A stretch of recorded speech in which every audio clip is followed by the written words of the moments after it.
All right. Our final session of day one is going to be a three-person panel talking about the essentials of environmental, social, and governance, or ESG initiatives. Now, these initiatives are designed to protect the environment, safeguard employees, encourage diversity, respect human rights, deliver safe and useful products, defend customers' privacy, and create ethical and transparent governance structures. And if you're not aware, ESG is becoming an increasingly important facet of corporate America. Here to talk about it is our panel of experts. Our first panelist is Scott Tu, the Vice President of Sustainability and Managing Director of the Center for Energy Efficiency and Sustainability at Trane Technologies. They are responsible for forward-looking sustainability initiatives aimed at reducing resource demand of products and minimizing resource use within company facilities. In addition, Scott serves as a featured speaker and thought leader in linking public policy, economic impacts, and sustainability. His recent efforts have led to the development of world-class initiatives, including the creation of a green product portfolio, personalized employee engagement, unique research on unmet needs in the green space, and sustainability-related solution concepts like building a 300 house. I'd like to hear a presentation on that sometime, Scott. He plays key roles in several important groups, including the Alliance to Save Energy, the North Carolina New Schools Energy and Sustainability Council, and the U.S. and India Green Building Councils. Now, our next panelist is our hero. He is now the Executive Vice President of Operations for Better Homes, where he leads business innovation, which combines design, efficiency, sustainability, and new technologies to establish a new standard in home building that provides better comfort, healthier air, and costs less to own and operate. CR has spent 20 years within Fortune 500 companies, driving innovation and supporting change management. He is on the ResNet ANSI Standard Development Committee, Technical Committee for the Leading Builders of America, and is an active member in the Housing Innovation Alliance. And last but not least, we have Eddie Sofer. He is the ESG Manager at Interactive Brokers. In his role, Eddie leads Interactive Brokers' ESG strategy and planning through the development of sustainable trading products, while also spearheading the incorporation of ESG fundamentals and reporting frameworks into the firm. Eddie has spent over 20 years in the financial services industry with roles ranging from relationship management and sales to business strategy. He developed an affinity for sustainability while previously serving at Brown Brothers Harriman, where he created and led the firm's ESG initiatives through the development of a global strategy across all of its business lines. Now, this panel session is going to be facilitated by our friend and hostess, Sarah Gutterman. Sarah? Thank you so much, Mike. Appreciate it.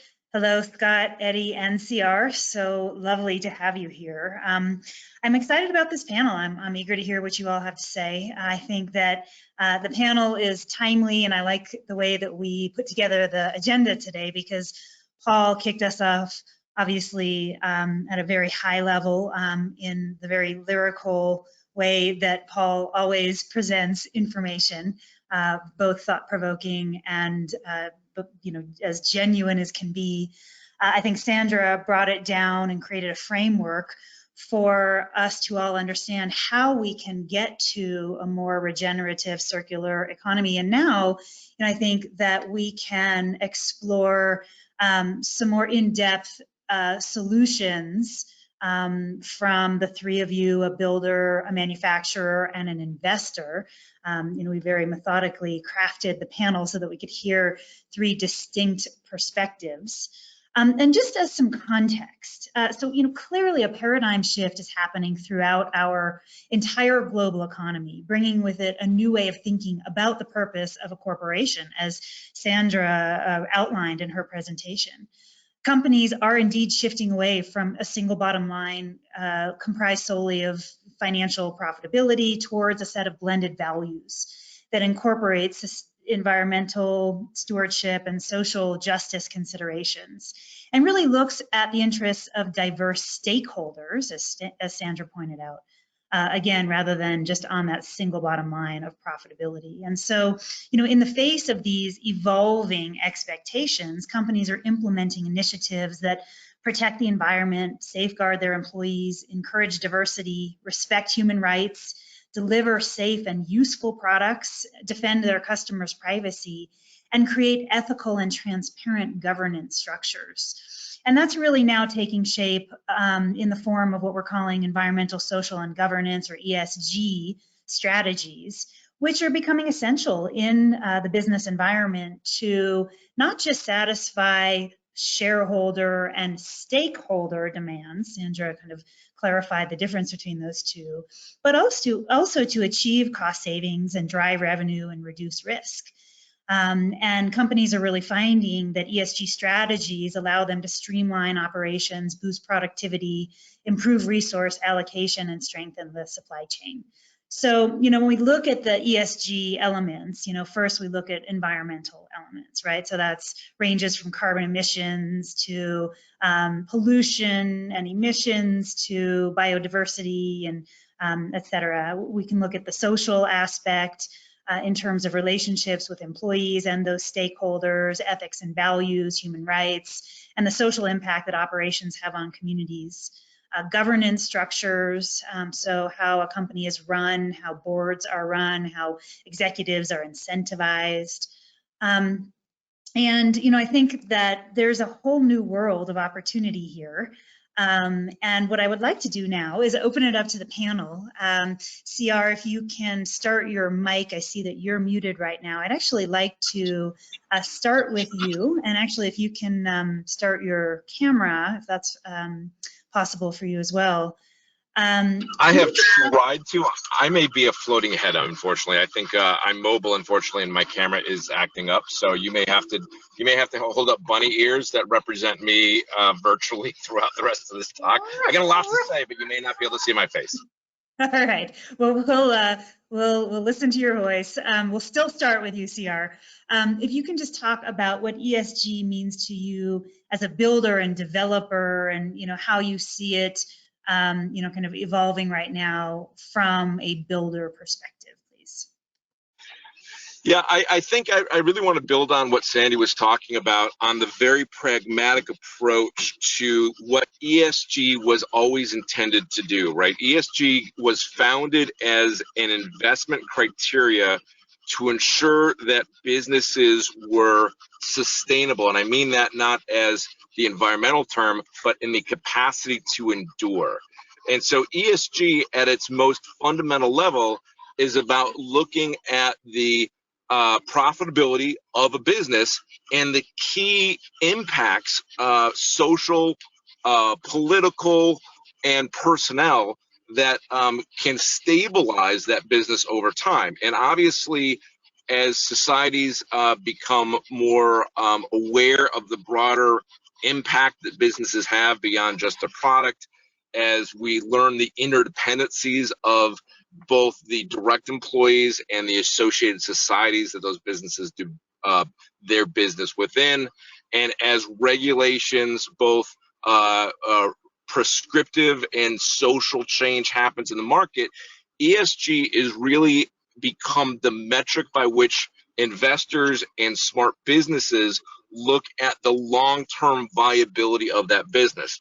And so while I love polar bears and I want to reduce my carbon footprint and I want to be proud of the way we go about doing business for future generations in a sustainable way, ESG at its heart, from my perspective, is a pragmatic way to look at the viability and the robustness and the broad understanding of the social, political, personnel impacts into a business to make sure that they are being proactively managed and not the potential source of disruption of that business. Thank you, CR. Scott, I'd like to shift to you. You, as the head of the Center for Energy Efficiency and Environment at Trane Technologies, and now the Senior Vice President of Sustainability at Trane Technologies, you've been a pioneer in first corporate sustainability, now evolving ESG for, over a decade, probably more, but at least since I've known you, which is probably, I don't know, now 15 years. And, you've been on the cutting edge, you've been a role model for all of us. I'm going to ask you the same question as a manufacturer. What does ESG mean to you right now? And, how do you see it kind of as it evolves in the corporate space? Yeah, thanks, Sarah, and it's great to be here. Thanks for the beginning of a great symposium, and I appreciate the previous speakers today. I think we're all at once we're inspired, but we are also a word that I wanted to open up here with to your question, and that is we're challenged. And I think that ESG is a challenge for companies, and I appreciate what CR just gave in terms of context, especially from like a textbook context. But I think what ESG, this paradigm that companies are up against now, is that it's challenging companies. It's challenging individual companies to begin considering how do we do. Really, it's the challenge of doing everything different than we've done in the past. It's the challenge of moving beyond incremental thinking and incremental actions. It's the challenge of doing more better or more good and then less bad. I think the old paradigm was much more focused on risk and reducing risk for companies. And in some of the parlance, it would be how do we do less bad than in the past? And that's not what it's in front of us anymore.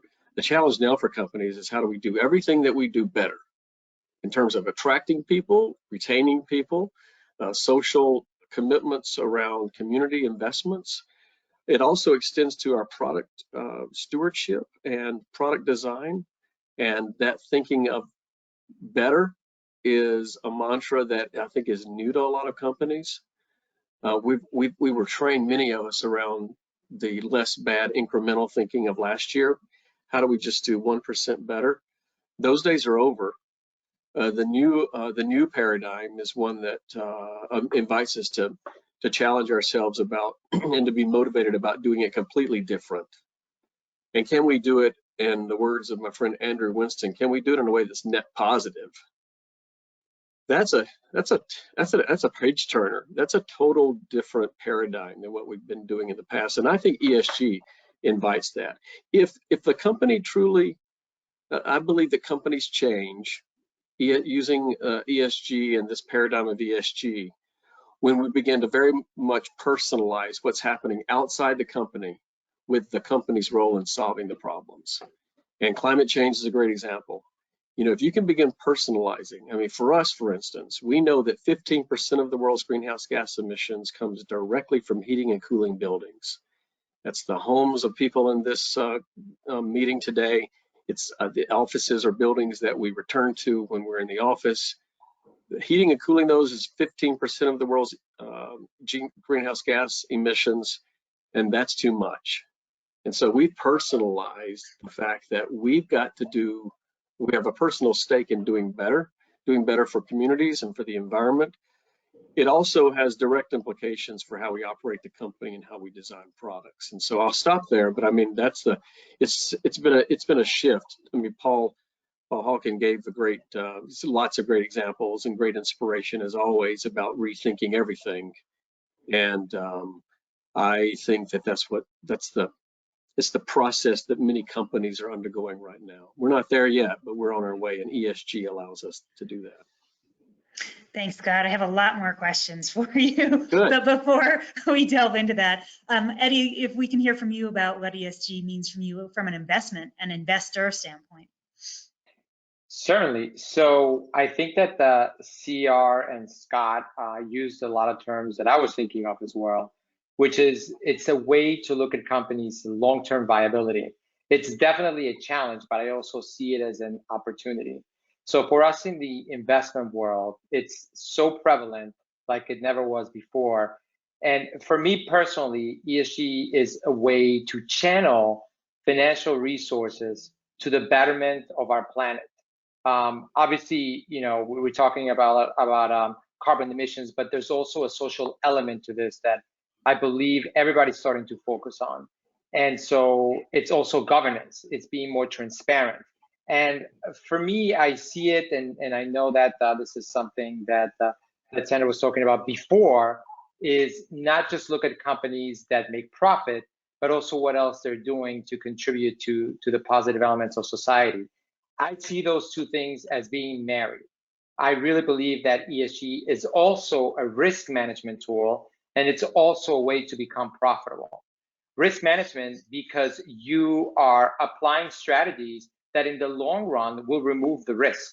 right? So you're being more transparent, you're putting more things that will help in case companies have accidents or in case there's lawsuits. So all those elements do reduce risk.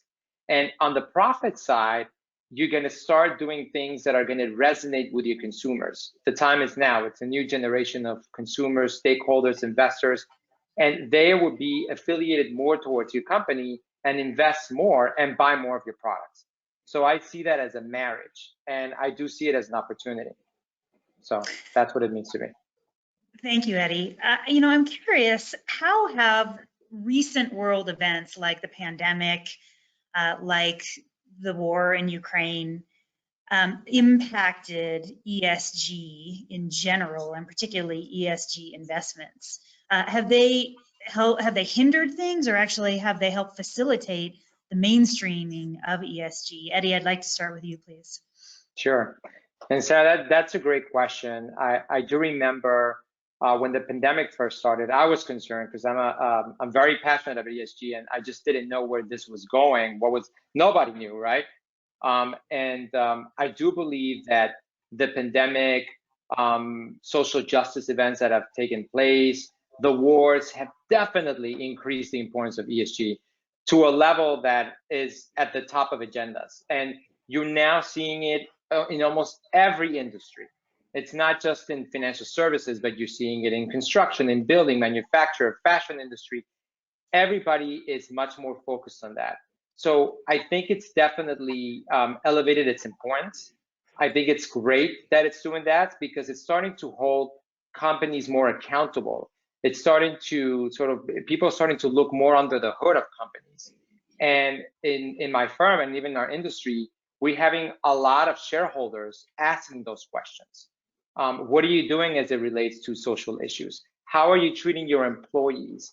How have they managed through the pandemic? Were there any benefit programs that were in place that helped? What are you doing to reduce carbon? So all those things that we see from a pandemic that brought out health and environment issues to a war in terms of treating, how do we treat each other, are now in the front of everybody's agenda. So I definitely think it's elevated it to a new level. Scott, I see you shaking your head. I'd love to hear your perspective on this. Yeah, I mean, the pandemic's taught us all lessons, just like Eddie said. I think for some companies, it may have pushed us to find a North Star. There was a lot of, I think there was way too much lethargy in the system prior to the pandemic. The proverbial sitting on our laurels was probably all of us, including companies, including governments. And I think we've all learned some lessons about what agility means. The term resilience probably didn't mean the same 3 years ago as it does to us today. And I think that goes for companies. But this point about North Stars, I think companies who have made it through the pandemic and have maybe thrived have found a way to focus on what's most important. Many times it's people and how the people were treated. Many companies, including my own, have had to adjust policies related to future of work, flexibility, maybe even new benefits had to be introduced to help employees balance home with work life. Children at home needed extra assistance if you needed the employee to be productive, and so companies had to step up to do that or not. Those that didn't, I think, will not thrive and are not thriving. Those that did will continue to thrive, and the lessons there are about finding a North Star. And I think it's the same though from environmental impacts and the social impacts the companies have. And many companies, as I mentioned, found a North Star. My company found one around some bold commitments related to reducing greenhouse gas emissions. We currently have the largest science-based greenhouse gas emissions reduction for products in the world with a gigaton. That's a North Star, and what that says to our employees is that we're serious about it. It also means we have to redesign products and solutions and think differently about the future. And our customers call us to find out what does it mean to them when we provide some new solutions to them. It helps us talk to policymakers differently. So I think the pandemic and things like the Ukraine and Russia war, all of these things meant to be sort of earth-shattering moments. They can be for companies, and I think those who will win will find a North Star to focus on, and they'll keep the focus there and continue to make progress. And so that's my hope about moving away from the pandemic, that we focus on what's real and what matters. Some silver lining there. Thank you. Yeah. I'm going to shift gears. I'd like to talk a little bit about innovation and technology advancements. CR, let's start with you. What does ESG innovation look like in the built environment with respect to builders and developers and other building professionals? And what's the evolution of products, solutions, homes themselves, even financing vehicles within the building sector? We've talked a little bit about how, as ESG is evolving, it's about creating a personal connection. And homes have always been a very intimate, personal, emotional component of people's lives. And ESG creates opportunities to create more of those connection points, right? Understanding how the intentions of the way your family lives and buys products and uses products and chooses partners as companies that align with their value systems creates a great opportunity to get out of the echo chambers that Sandy was talking about earlier, right? To not just speak to the choir, but to start create connections regardless of people's economic perspectives, political persuasions, and preconceptions about the intentions behind ESG, but to really create understanding about how our dependence on foreign oil is contributing to the lack of funding for bridges and schools, and all these really important pragmatic pieces that ESG, while there is this great ideal and we can talk about these North Stars, at a fundamental level, if we want to move society to becoming more sustainable, there's no getting around the fact that people choose better for themselves. And when we can stretch whether a business understands what it looks like to run a business better, or people can make better choices for their families and the products they buy, including the houses they live within, ESG is a platform for those nexuses to create an understanding and awareness, and importantly, a cascade. The most important thing I've seen with ESG is the opportunity for the entire supply chain, from timber to petroleum to manufacturing to distribution to construction to operation to cradle, to start talking in a consistent language using variables and materials and quantities that pull all the way through the supply chain, so there's better transparency about total impact, total recyclability, total usability, how durability changes embodied carbon, right? The interconnectedness of our world, whether we just think about it as a smart business from an investment perspective, or how a consumer would ideally like to pursue choosing better for them and their family in the marketplace, it's about empowering people to make good decisions. Thanks, CR. Scott, can you weigh in on this? Talk about innovation and technology advancements, specifically with respect to ESG in a corporate environment. Yeah, I think the big change recently has been this move towards systems thinking. We're moving away from just equipment level innovation and moving more towards systems thinking. It's for some that makes a total sense. It's just not how companies have done it, especially in the space where I'm at, where we still are developing equipment to sell in people's homes, for instance, mechanical equipment. But this move towards a systems level thinking, whether it's systems level efficiency gains, systems level impacts, systems level, you can take the positive or the negative. It changes how the design engineers approach solving the problem. It also just brings into play so many new technologies. Think home automation, sensors. In our own factories, it's a lot of machine learning. These are terms that were, Jetson-like just pretty recently, but it's very common now that we're letting things solve their own problems, learn from past procedures and processes, and improve over time. And so this whole systems thinking, when you step back to think about all the elements of a home that we can adjust to increase efficiency, to lower the reliance on the grid, for instance. You know, when we start doing that, you begin tweaking everything from the envelope of the home to the individual systems within the home, whether it's mechanical or other plumbing. And together, what you get is it's like a living organism that improves substantially over time. And that has led to more of our innovation advances in the past, I'd say 3 years than anything else. Thanks, Scott. And Eddie, I'm going to reframe the question a little bit for you, because innovation and technology advancement means something very specific for you, because you've really helped mastermind a leading edge technology platform and app for ESG investments, for ESG investors, on behalf of your firm, Interactive Brokers, which is, I believe, the 4th largest online brokerage firm in the world.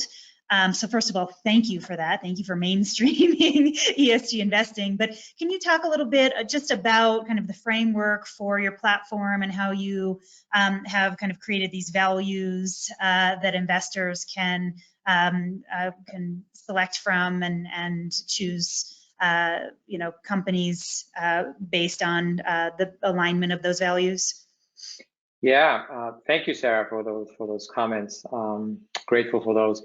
Yeah, we launched an app called Impact in November of last year, and we talk about technology. Obviously, our industry is leading in terms of technology, but it's amazing to see what has happened over the last decade in terms of ways that it allows investors or users to filter through hundreds of thousands of investments to find the ones that they want to invest in or that aligns with their values.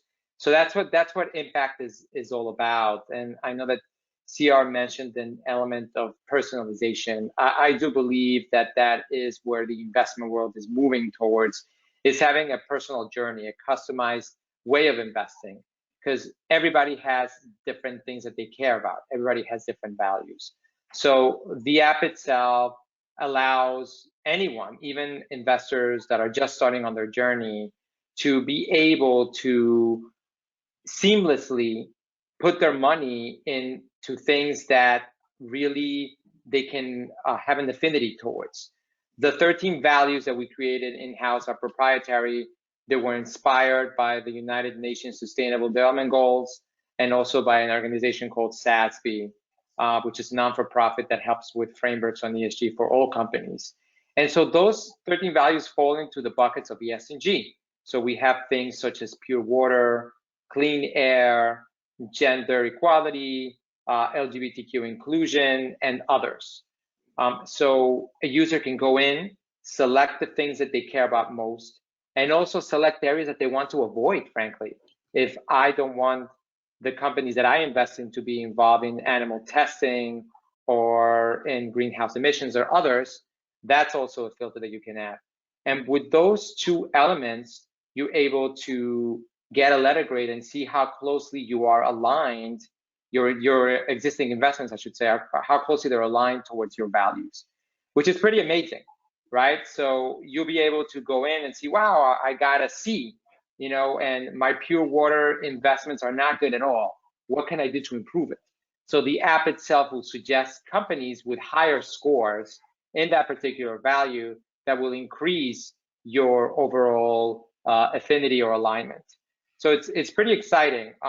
The app itself, which I think is very important, and I don't want to talk about just our product itself, but I think it's an important thing overall for an industry and for investing, is to not just put money into investments that you care about most or companies that align, but also to give back to communities. We're seeing what's happening in the world. We want to help as human beings. We also not just want to volunteer our time, but also our resources. And so we've been able to develop a donation portal in the app itself that also aligns with people's values. So yeah, we're very excited about the product, but just as an industry itself, there is so many things happening. And I think it's just going to help people that are new, as I mentioned, in the ESG investment journey and others to find things and find investments that are really going to resonate with them. And it's also breaking down a lot of barriers. The industries are changing dramatically. Before, investing in the stock market and other things was almost prohibitive for certain individuals. There was certain thresholds. You have to have X number of dollars. Now it's very minimal. The barriers have been broken. So now anybody can go in and invest. And I think it's awesome because all of us together can make an impact through our money and sending a message to companies that they need to start looking more at ESG. Thanks, Eddie. Yeah, clearly you're helping to make ESG very market driven. And I think platforms like yours have helped facilitate that 10x growth that I mentioned in the beginning of the symposium that has occurred within the ESG investment space within the last 2 years alone. Let's talk about obstacles. Scott, what are companies waiting for? What are companies waiting for? I think that there's a misalignment at times. I think we get insights from lots of audiences, lots of stakeholders, and it's a bit confusing. You know, the housing contractors and homeowners have different lenses of seeing the world, as an example, and the way they may view solving something is very different. No different for companies. I think there's a misalignment there many times, just in terms of how they're weighting. Well, I should say misalignment between what they believe they're hearing. Could be they may hear it as confusing, and so what that leads to is the bigger issue. The bigger obstacle is this waiting around, this delaying action, and I think that's the one we have to curtail. That's the one we have to stop the waiting around. The time for action was in the past. So if you're not taking action now, it's time. It's time to set a bold commitment. It's time to start taking action. It's time to do things that are meaningful, science-based, and will make a difference, I think, for your own people as well as for the community that you serve. And so I think that's probably one of the big ones. I think for consumers, many times, Sarah, it's people are waiting around thinking there's some great new technology they need to wait for. And we don't need to be waiting on that either. That's another waiting issue. There's enough technologies today, whether we're talking about your home, your personal home, or whether we're talking about your company, your business, to do great things. And so the age and the days of waiting around for what's great just around the curve, I think are behind us. We have enough now to do some great things. And so it's time to take some action. That's my view. Thanks, Scott. Yeah, I've been thinking and talking about that a lot lately, how this myth that green building or sustainable living is only for the mega rich. It is just a myth because we have market available products and solutions that are either at price parity or are net positive from an economic standpoint. Absolutely. That we can utilize right now today. And you don't have to rebuild the house either. You don't have to start over. It doesn't have to be a new build. It can actually be a retrofit. Yeah, indeed. So CR, let me ask you the same question. What are builders and developers waiting for? Why don't we see just massive and rapid adoption of ESG practices and principles in the construction sector and specifically the housing industry? Yeah, so Scott's thesis is 1,000% correctly. There is so many opportunities, especially in this sector. I mean, there's a reason why all of us idealists are in this sector. It's the largest consumer of energy and one of the most wasteful consumers of energy of all industrial sectors.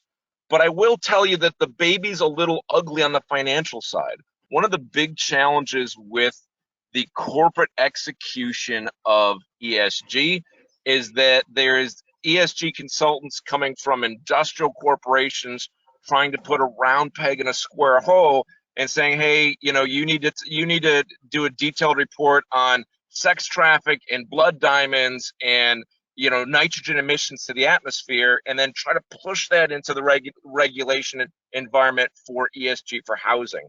So one of the big needs in order us to take a big bold step forward is leadership and consistency throughout the supply chain to identify the 25 key metrics, the 25 biggest impacts we can have cumulatively throughout the supply chain, a common language and then get that alignment as an industry. The challenge with sometimes following your individual North Star is that lack of alignment doesn't bring an industry like housing into focus, and we have to create commonality in the conversation and commonality in the supply chain continuous improvement processes to really make those big differences in our potential to pollute and our carbon footprints, and to create economies of scale to realize some of the amazing opportunities that are right at the periphery that need to get pulled into the mainstream.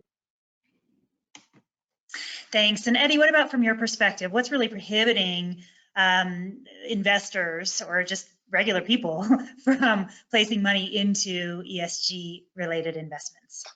Yeah, and I think that CR mentioned an element that is pretty similar in our industry, which is commonality standardization.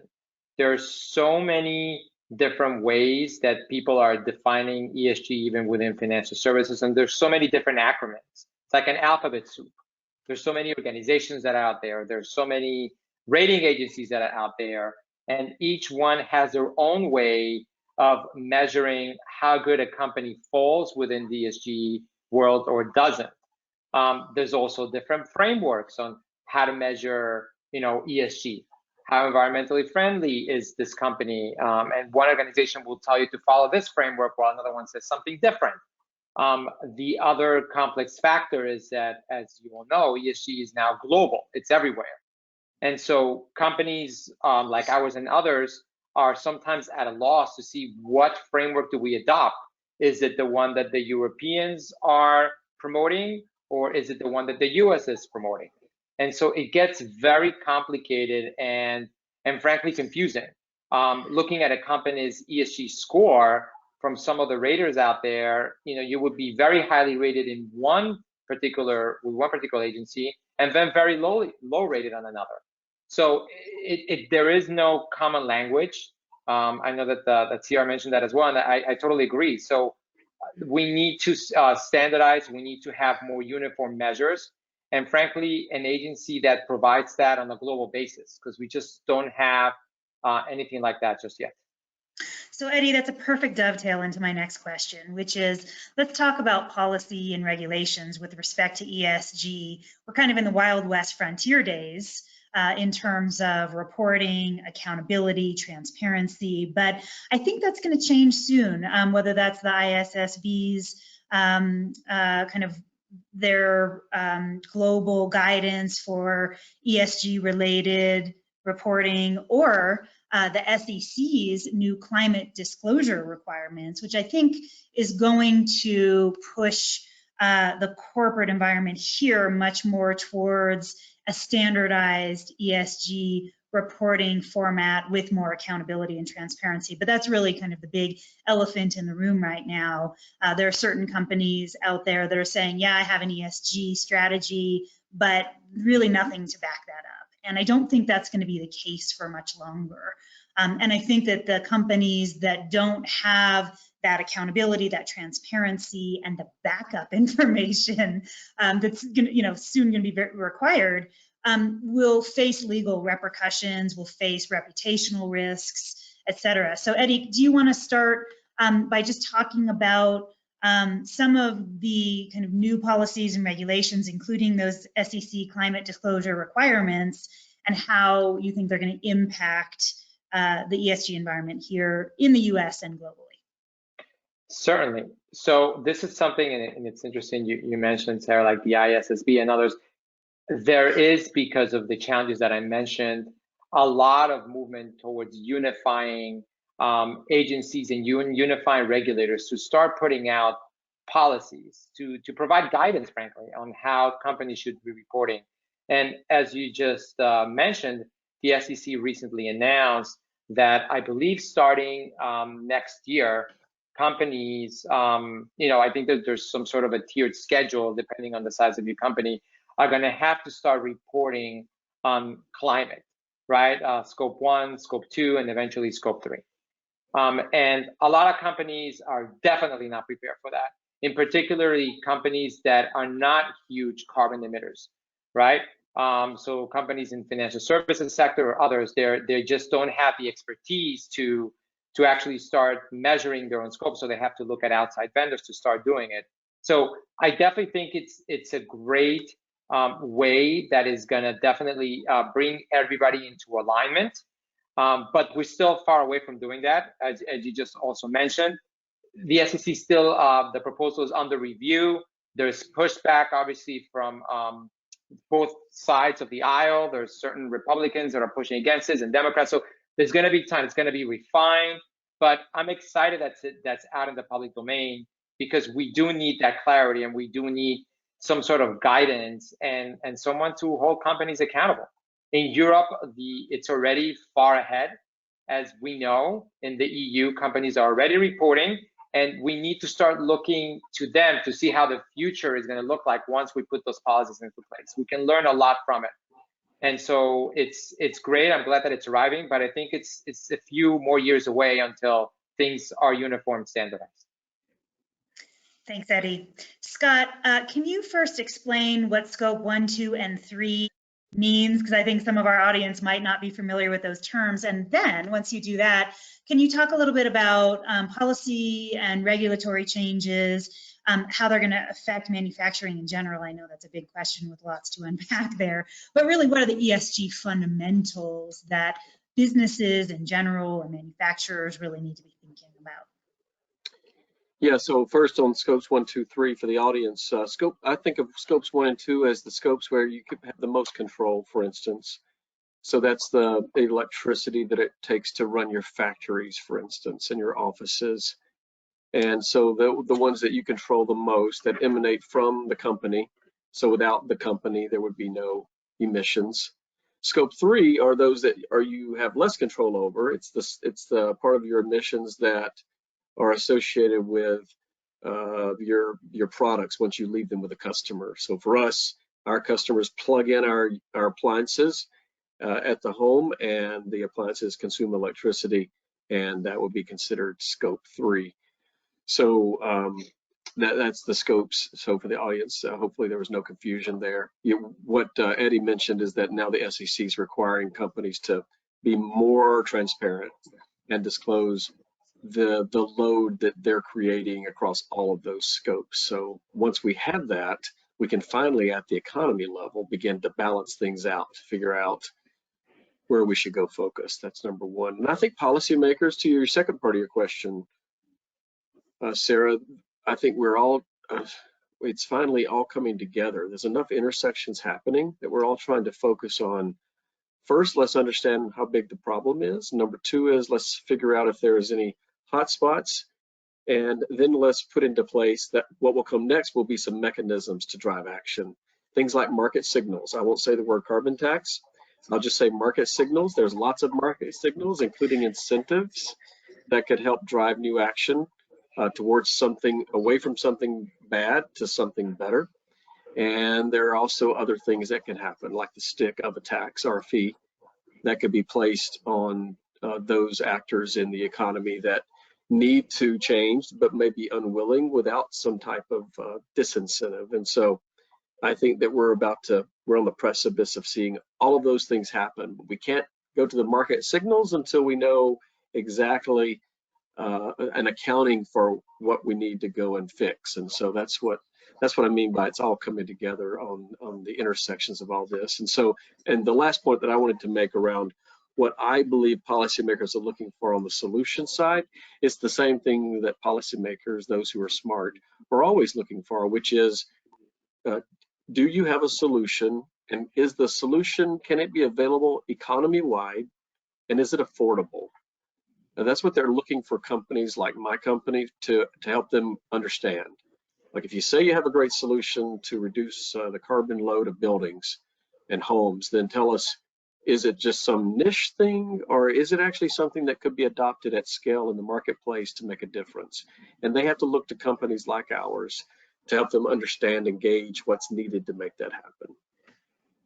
Thanks, Scott. Yeah, it's really interesting to see that convergence, as you're talking about, between advances in the policy and regulatory landscape with the market indicators. And Right. specifically, for example, like what's happening in carbon tech, where companies are getting really creative about pulling carbon out of the air and utilizing it as a raw input and a valuable resource. So all of a sudden, carbon transforms from something that is this harmful greenhouse gas and a wasteful material to something that companies, utilities, et cetera, are incentivized to collect and then either utilize themselves or sell, right, to companies like Carbon Cure, which infuses carbon into a cement mix to make concrete that's actually more structurally sound and ends up becoming an enhanced carbon sink in the long term for further carbon removal. So I think you're right. What you just said is that there's a value that's happening. So once we place a value on things, it all changes. Absolutely, yeah, indeed.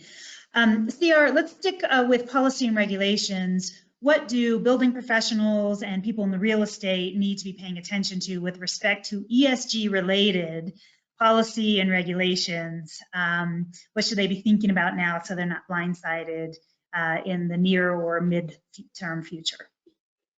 Yeah, there is a couple great carrots and a couple big sticks that will definitely shape the midterm reality of working in this space. A couple of the big carrots are the tremendous cost that's associated with underperforming individual components, low durability individual components, right? The 70s, 80s was all about a disposable economy, and the trillions of dollars of inefficiencies in the electric and the natural gas grids. So there is a tremendous amount of financial incentives to align stakeholder value. And as we've all been talking about through this whole process, so much of the challenge and therefore the opportunity has been a lack of consistency in language, alignment of goals, and alignment throughout the supply chain so that more holistic decisions are made. As far as sticks go, I think the transparency that's being required by the ESG reporting process, some of the investment criteria from the US government and the European investment agencies with requiring not only ESG reporting, but significant improvements year over year in good scores and leadership positions to even get capital, is going to be a reality for everybody in the space, that the global economy will reward people that are both creative and broader minded in their understanding of success. So the great news is, I've tipped my hat to it a couple times. The housing industry is incredibly wasteful, is incredibly large at consuming energy, has a tremendous carbon footprint from materials to logistics to operational energy. So there is a tremendous amount of carrots available to do better and to improve and to create value within the supply chain. And there'll need to be some sticks in transparency and reporting to not allow bad actors to hide. Thanks, DR. So I know we have a couple questions from the audience, but I've got one more before I turn it over to Mike to rapid fire some final questions at the three of you. I'd like to just talk specifically about the creation of national and international solutions in the ESG space. CR, let's start with you. What's the #1 thing that needs to happen to kind of propel the adoption of an expansion of ESG in, again, the construction sector and the housing industry? The good news is a lot of the foundations are being talked about, but not being implemented. So an operationalizing of everything we've just talked about over the last hour is the key. So having an alignment of language and reporting metrics and variables throughout the supply chain so that we're all focused on the 25 largest opportunities to impact each industry segment, and not spinning wheels and putting lipstick on pigs on things that aren't going to move the needle. So I think that a lot of the things we've talked about that is starting to create policy, it's about getting into the industries, getting into leaders, and operationalizing it. So from my perspective, the problem is apparent. the tools are becoming clearly identified, there is currently still a lack of industry stakeholder alignment, transparency, and communication throughout the supply chain to actually operationalize it in a way that really, right, makes the big strides we're all advocating for in the near term. Thanks, CR. Scott, how would you answer that question? Yeah, I mean, I agree with what CR just said. I would say on top of that is that we need every company to do their part, and we need to do it in a thoughtful way. Gone are the days we can leave out portions of your value chain as you talk about all the things that you're doing just because there's no answer for that one. The answers can come many times today through collaboration. So you have to move outside your company. Maybe, I mean, we're collaborating with the U.S. Department of Energy right now on a cold climate heat pump challenge to dispel some myths about heat pumps in the economy. There's still some myths that they don't work in cold climates. There's still some myths about cost, and we can dispel all of those things. And so it's good for us to work collaboratively with others to prove that it's a very new day for things like heat pump solutions. But I think the bigger issue is that many companies are still leaving out portions of their data set and or not setting targets aligned with the best that science has to offer. There's still sort of some incremental thinking out there and some follow the pack. And I think that we're getting really close to that changing across every segment, to CR's point, across industry sectors. We're not quite there yet, but that has to happen. Thanks, Scott. And Eddie, how would you respond to that same question? I would agree with my fellow panelists. I do think that as an investor in the financial services, the attention to ESG and the amount of funds is already very, very high at record levels. It continues to be, and I think it's not going to stop anytime soon. But I do feel that investors continue to be confused. They continue to look for guidance. So we do need some standardization, as I mentioned earlier. We need some regulators to step in and inform consumers on how they should be investing.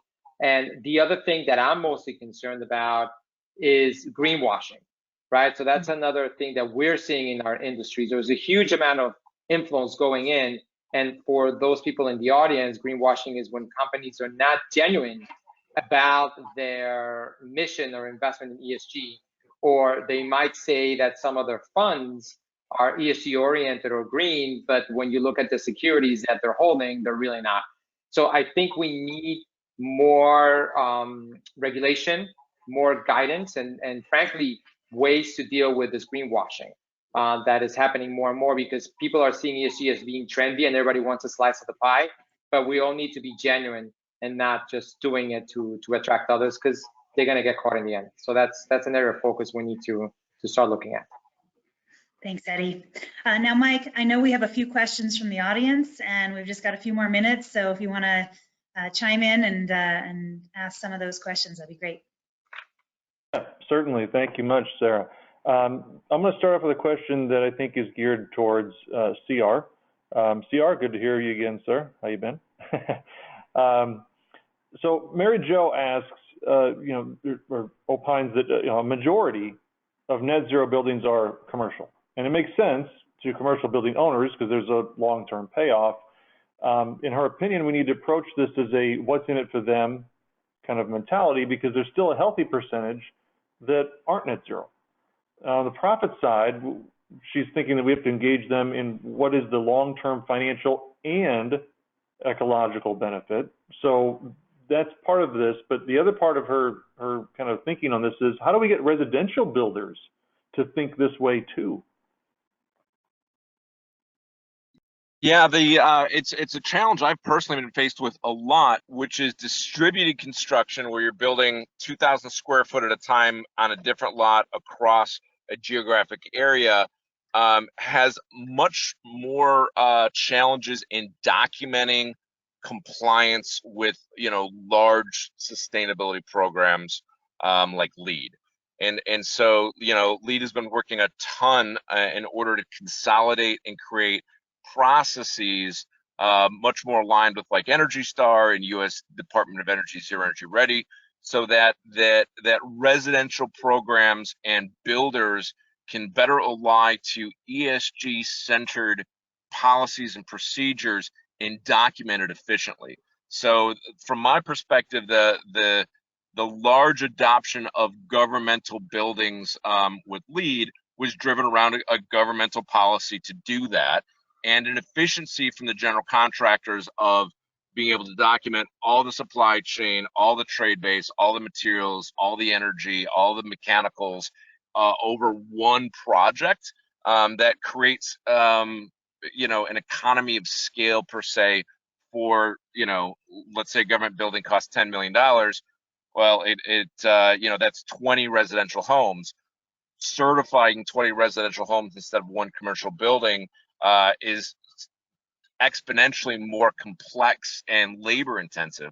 And so addressing the ability to, you know, I certainly believe that we need to hold people accountable and not allow greenwashing, but to create these recipe books that are easy to audit and comply to, and common throughout the supply chain, so the entire supply chain aligns to achieving those significant goals and accomplishments.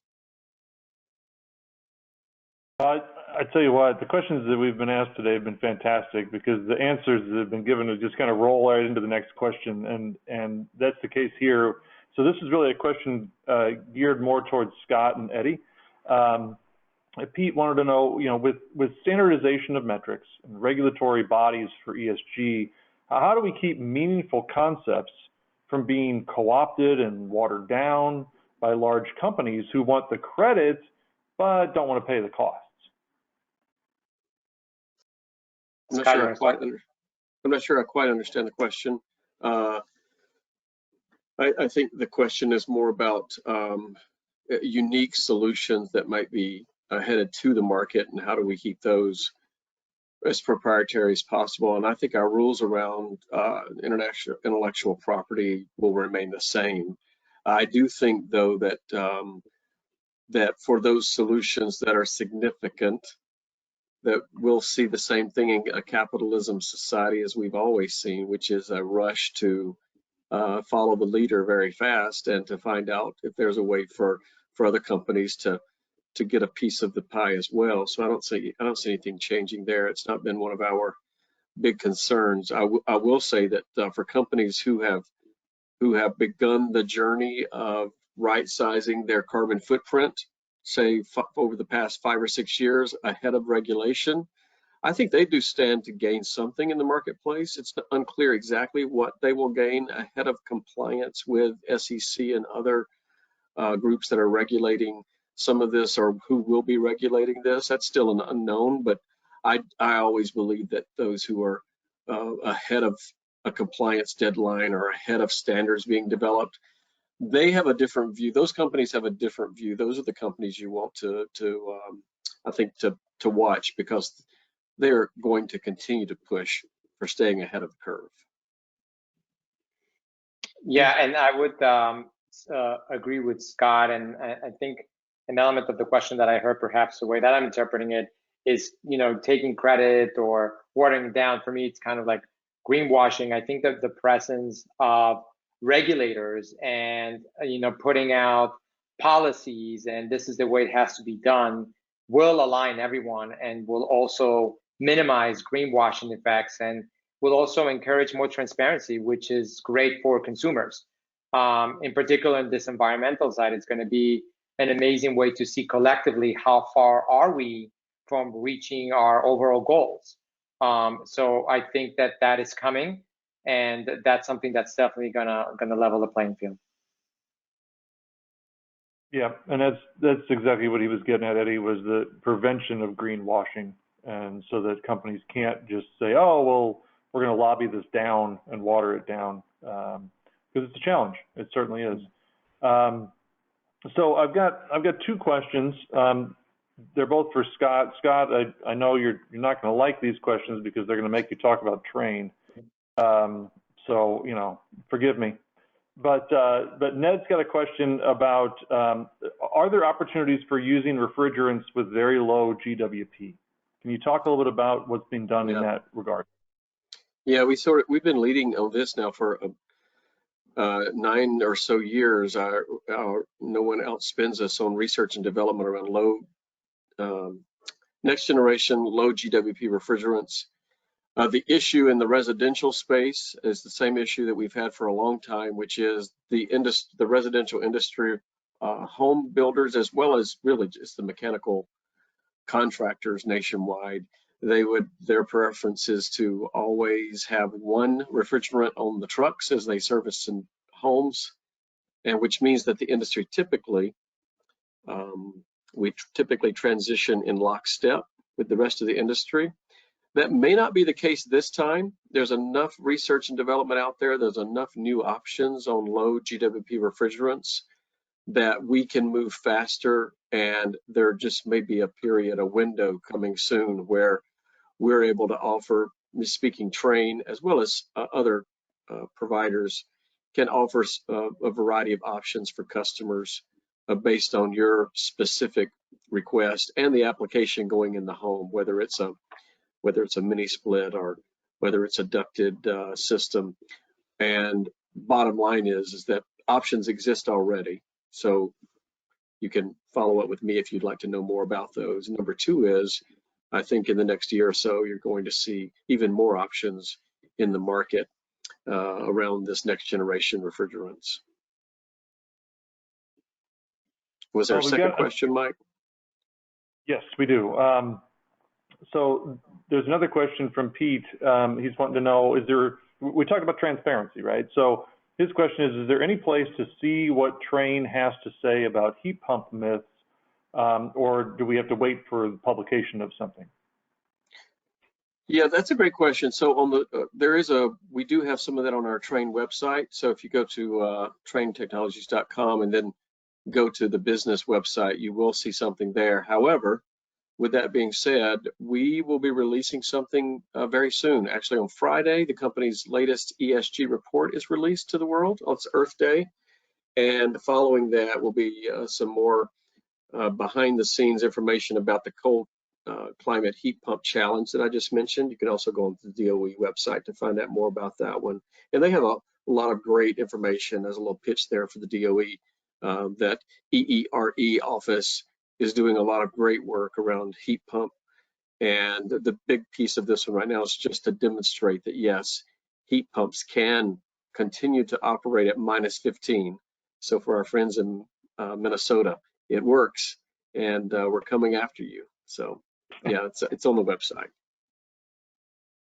All right, I'll hand it back to Sarah now. Sarah, go ahead. Wonderful. I just have one last thing to say, Mike, before we wrap it up, and that is, Scott, I'm glad that you talked about announcements, because I did just want to mention that Green Builder Media is collaborating with CR and Scott, hopefully you and others in our community, to create an ESG working group that can establish key metrics, tracking, and management for the primary factors within ESG for the housing sector, for the built environment. We want to look at impactful data that we need to collect, such as embodied energy. We want to look at the supply chain. We want to look at full life cycle so that we can start really solving for that accountability and transparency in the built environment. So if anyone is interested in participating in that, my email address is pretty readily accessible on our website.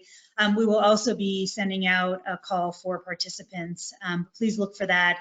We're very excited about it. We think that there's a lot of opportunity, also a lot of work to be done, but fortunately, we'll be able to leverage the experience and the insight of Scott and CR and others who have really, gone pretty far down the road to not just create a meaningful working group, but then actually to implement some frameworks that we can all follow and utilize.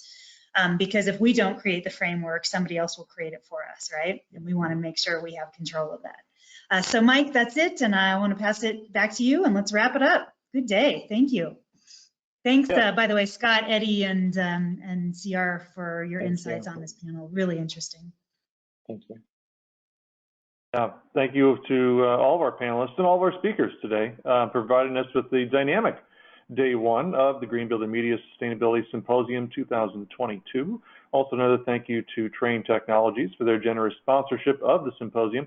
Now please make sure to join us tomorrow, April 21st at 12 p.m. Eastern Time for day two. Our featured speakers will include Roger Ballantine, David McGinty, Peter Pfeiffer, Bronwyn Berry, Steve Easley, and of course, our hostess, Sarah Gutterman. We'll conclude tomorrow's program with another three-person panel, and we'll be sure to address your questions throughout.